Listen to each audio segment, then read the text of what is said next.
Pemirsa, inilah segmen Hikmah Siang.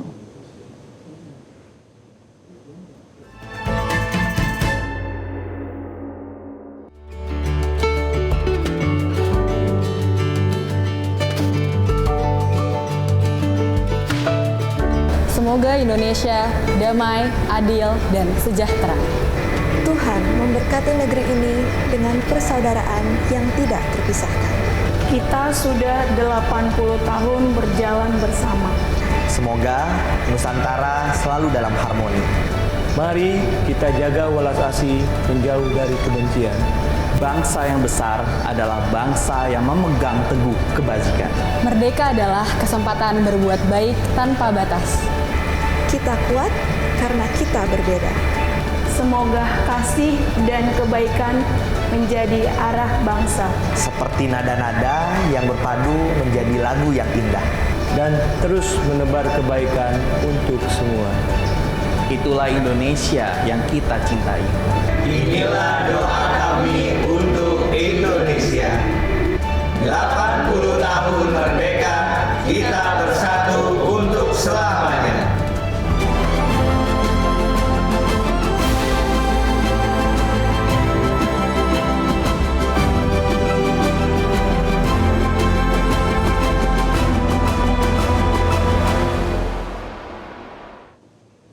Pemirsa, saat ini tanah air kita, Indonesia tercinta, merayakan Hari Kemerdekaan yang ke-80.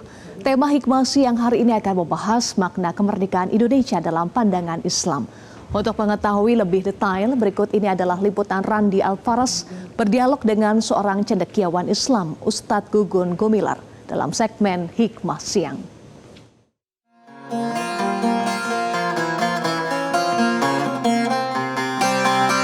Kita, Indonesia akan merayakan Hari Kemerdekaan yang ke-80.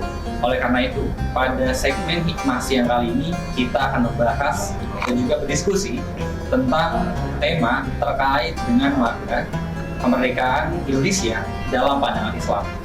Saat ini saya sedang bersama dengan cendekiawan Muslim, ada Mas Gugun Gumilar. Assalamualaikum, Mas. Waalaikumsalam warahmatullahi wabarakatuh. Apa kabar, Mas? Alhamdulillah sehat, Mas Abdul. Mas, pertanyaan pertama. Bagaimana pandangan Islam terhadap makna kemerdekaan suatu bangsa, khususnya Indonesia? Assalamualaikum warahmatullahi wabarakatuh. Rekan-rekan semua, sahabat pemirsa Metro TV yang berbahagia. Islam memandang bahwa setiap kemerdekaan itu adalah yuladu al-fitrah. Setiap Bani Adam yang dilahirkan di muka bumi ini adalah yuladu al-fitrah. Dia dilahirkan dalam keadaan merdeka, suci, fitrah. Ya. Jadi setiap kemerdekaan itu dirasakan oleh semua umat manusia. Dalam konteks kemerdekaan Indonesia, kita bersyukur bahwa 17 Agustus adalah momen yang sangat berbahagia bagi bangsa Indonesia. Pada tahun ini kita mensyukuri nikmat Allah Subhanahu wa taala merayakan 80 tahun kemerdekaan Republik Indonesia. Tentu sebagai warga negara, kita bersyukur pertama, yang kedua kita memaknai kemerdekaan ini adalah dengan kita membangkitkan semangat nasionalisme. Itu yang paling utama.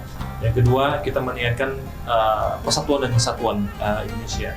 Yang ketiga adalah bagaimana kita memaknai bangsa Indonesia dengan merdeka ini adalah bagaimana kita menciptakan suasana yang kondusif dalam berbagai masyarakat Indonesia. Lalu apakah kemerdekaan hanya berarti bebas dari penjajahan fisik saja, atau juga bebas dari kemiskinan, kebodohan, dan juga kemungkaran? Makna lain dari kemerdekaan adalah al-istiqlal. Al-istiqlal itu adalah kemerdekaan. Dalam Al-Quran, Allah menyebutkan bahwa al-ju, ya, membebaskan dari kelaparan. Ya, al-atos, kemudian membebaskan diri dari kehausan. Ya, kemudian yang ketiga adalah al-khauf, membebaskan diri dari ketakutan. Nah, 3 poin penting ini adalah bagaimana kemerdekaan yang diciptakan oleh para pejuang bangsa, para orang tua kita, lalu kita, bagaimana kita merayakan 3 poin penting ini. Kita bebas dari kelaparan, bebas dari haus, bebas rasa takut. Ini paling penting bahwa Al-Quran memandang bahwa kemerdekaan itu adalah sebuah anugerah yang harus kita bersyukuri dengan 3 poin tadi. Al-ju, al-atos, kemudian al-khauf. 3 poin. Oke, Mas. Lalu adakah ayat Al-Quran atau hadis yang bisa menjadi pedoman umat Islam dalam maknai kemerdekaan? Ya, banyak sekali ayat-ayat dalam Al-Quran, salah satunya tadi ya, membebaskan dari kelaparan, kehausan, kemudian dari ketakutan, al-khauf, ya. Itu dalam rangka bagaimana kita bisa berdikari, bagaimana kita meningkatkan yang tadi itu dari segi pendidikan, kemudian dari ekonomi, kesejahteraan, membebaskan dari kejahilan. Banyak sekali ayat Al-Quran dalam menerangkan dalam hal ini. Kemudian dalam pembukaan Undang-Undang 45 bahwa kita berdasarkan rahmat Allah, Tuhan yang Maha Kuasa. Jadi rahmat dan blessing dari Allah SWT akhirnya ini adalah sebuah anugerah dan kasih sayang rahmat dari Allah SWT. Oke, dalam rangka memperingati Hari Kemerdekaan, biasanya kan banyak masyarakat yang memang memasang bendera merah putih di depan rumah mereka masing-masing. Apakah dalam Islam diperbolehkan memasang bendera merah putih di depan rumah? Ya, memasang bendera adalah sebuah penghormatan kepada para pendiri bangsa, ya, para ulama, para orang tua kita yang sudah memperjuangkan kemerdekaan. Saya kira itu sangat penting sekali karena penghormatan kepada bendera itu bukan sesuatu hal yang musyrik. Bahkan ulama NU, cendekiawan dulu NU, Pak Hasyim Asy'ari, Kiai Hasyim Asy'ari, kemudian pernah mengatakan bahwa hubbul watan minal iman, bahwa cinta tanah air adalah sebagian daripada iman. Ini sebagai rasa bentuk syukur kita, penghormatan kepada para pendiri bangsa. Nah, kemudian berbicara tentang mensyukuri nikmat, bagaimana seharusnya umat Islam mensyukuri nikmat kemerdekaan yang telah diperjuangkan dan juga diraih oleh para pahlawan dahulu? Pertama, kita harus bersyukur bahwa pada hari ini, konteks hari ini kita dengan kemerdekaan harus memperjuangkan dengan pendidikan. Bahwa dalam pembukaan Undang-Undang 45 bahwa kemerdekaan itu untuk seluruh rakyat Indonesia tanpa terkecuali. Oleh karena itu, untuk ke depan kita mempersiapkan generasi Indonesia 2045 harus dengan membebaskan dari perjuangan itu tentang pendidikan. Pendidikan adalah nomor utama. Bagaimana Soekarno, Hatta, Tan Malaka, Cokro Aminoto, ya semuanya mereka belajar ya di penjara, belajar di Belanda, diasingkan. Maka poin yang pertama adalah yang harus kita membentuk perubahan dalam kemerdekaan supaya memperjuangkan adalah dengan poin pendidikan. Itu yang paling utama. Menurut Mas Gugun, apa tantangan terbesar bangsa Indonesia saat ini dalam mengisi kemerdekaan? Soekarno mengatakan bahwa tantangan terbesar adalah bangsamu adalah melawan saudara-saudara sendiri. Ya, bahwa tantangan yang terbesar adalah bagaimana kita melawan bangsa sendiri. Jadi kuncinya adalah bagaimana kita memperjuangkan Indonesia ke depan adalah dengan nasionalisme, dengan persatuan, ya dengan gotong royong. Itu adalah bentuk cinta Soekarno kepada Indonesia. Maka Soekarno telah mengatakan bahwa nasionalisme, ideologi, dan patriotisme itu yang dilakukan oleh Soekarno. Oleh karena itu, bahwa para ulama kita bahwa memandang bahwa tadi saya sebutkan hubbul watan minal iman, cinta tanah air sebagai dari iman. Bahwa demokrasi kita sangat sepadan dengan konteks Islam, dunia Islam pada hari ini. Oke, Mas Tahir, adakah pesan untuk para generasi muda Muslim agar mereka bisa menjadi penerus bangsa yang juga menjaga dan mengisi kemerdekaan dengan menerapkan akhlak mulia? Pertama, Host Cokro Aminoto mengatakan dalam perjuangannya kata al-hijrah dan al-iqram.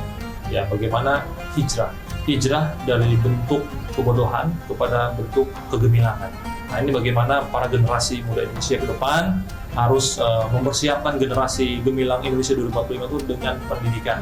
Mempersiapkan pendidikan, apalagi Pak Prabowo sekarang mempersiapkan pendidikan Garuda, sekolah gratis, sekolah rakyat. Ini yang harus kita dukung. Ini yang paling penting utama. Kemudian Soekarno dalam sebuah bukunya di bawah bendera revolusi itu ada 2 jilid, itu paling penting sekali. Salah satu kata yang paling utama penting adalah jangan lupakan jas merah, ya, sejarah pendidikan bangsa, sejarah perjuangan bangsa, sejarah kemerdekaan bangsa. Karena apa? Perjuangan pendahulu kita sudah memerdekakan bangsa Indonesia. Bagaimana kita mengisi kemerdekaan itu dengan saling gotong royong. Ini adalah asas Pancasila. Kemudian dalam Pancasila juga mengatakan bahwa unity in diversity, kita bersatu-satu dalam satu jiwa. Mari kita isi kemerdekaan ini bergandengan tangan, ya, bergotong royong untuk memperjuangkan mengisi kemerdekaan Indonesia agar terbebas dari al-ju, al-khauf, kemudian al-atos, dari kelaparan, kehausan, kemudian dari ketakutan. Ya, pemirsa, itulah perbincangan saya dengan cendekiawan Muslim, Mas Gugun, yang tadi banyak memberikan nasihat dan juga masukan terkait dengan bagaimana masyarakat bisa memaknai kemerdekaan dalam pandangan Islam. Semoga nasihat dan juga pesan yang tadi disampaikan bisa bermanfaat untuk masyarakat banyak. Demikian, sampai jumpa di segmen Mas yang selanjutnya. Terima kasih, Mas. Ya, sama-sama.